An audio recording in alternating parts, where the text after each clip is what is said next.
mga guys, ngayon is maglalaro tayo.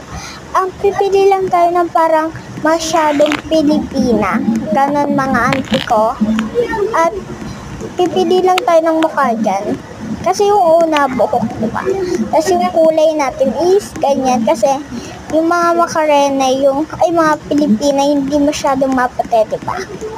Yan, pipili lang tayo dyan ng parang kitang-kita talaga yung ano natin, balat natin mga auntie ko. Yan nga mga guys. Tapos pipili lang tayo ng room dyan na parang ang ganda para sa Pilipina yan.